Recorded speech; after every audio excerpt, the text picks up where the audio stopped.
Update naman po tayo ulit guys, no, regarding po sa Non-Proto Pro License Upgrade Caravan Program po ni Mobit po, no. So good news po ito sa mga nag-aabang dahil may panibago naman po tayong schedule.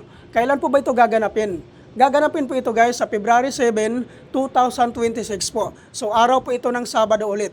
Kung ikaw po ay isang non-professional driver's license holders at gusto pong i-upgrade ang inyong license to professional, sumali na po kayo sa programa na ito dahil napakarami na pong natutulungan po dito ni Mobit po about po sa programa na ito. Take note po guys, limited slot lang po ito.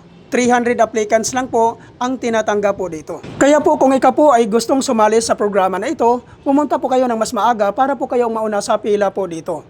Ano naman po ang mga requirements na kailangan po nating i-prepare before po tayo pumunta sa Mobit Training Facility po sa Marikina City? Ang number 1 po na requirements dito guys, which is yung existing non-professional driver's license, 6 months and above ang validity. Number 2, no LTO violations. Number 3, motorcycle ORCR. Number 4, 2020 and above motorcycle year model. Number 5, NBI clearance. Number 6, tax identification number or TIN number. Number 7, magdala lang po kayo ng 1,000 pesos po guys. Yan po ang pambayad natin sa medical at sa LTO processing. Regarding naman po sa hindi po nakapangalan sa inyo yung mga motor, ay kailangan nyo lang pong magdala ng authorization letter. Hingian nyo po ng one valid government IDC owner.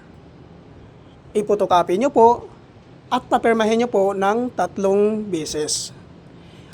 At tungkol naman po doon sa mga secondhand po na pagkabili ng kanilang mga motor, ay kailangan nyo lang po magdala ng deed of sale. Kailangan po guys, nakanotarize po yon. So yan po lahat ang mga requirements na kailangan po nating i-prepare before po tayo pumunta sa Mobit Training Facility po. Saan po ba ito matatagpuan? I-pin location nyo lang po guys sa inyong mga Google Map ang Grab Warehouse Marikina. At doon nyo na po matatagpuan sa loob po ng Grab Warehouse Marikina ang Mobit Training Facility po. At ang kaganahan po dito guys, no, pag once ma-activate ka po dito, ay maabil mo po ang 2,000 activation bonus po ni Mobit. So napakaganda po nito guys, no, dahil kakapasok nyo lang po, ay magkakaroon ka po kaagad ng 2,000 activation bonus po ni Mobit. Kaya po huwag nyo na pong sayangin ang pagkakataon na ito na sumali po sa programa na ito. Kung ikaw po ay isang non-professional driver's license holders, huwag nyo na pong sayangin ito dahil po napakarami na pong natutulungan po dito ni Mobit guys about po sa programa na ito. Sana po guys, nakakatulong po ito guys ang update ko na ito sa inyo. Thank you for watching.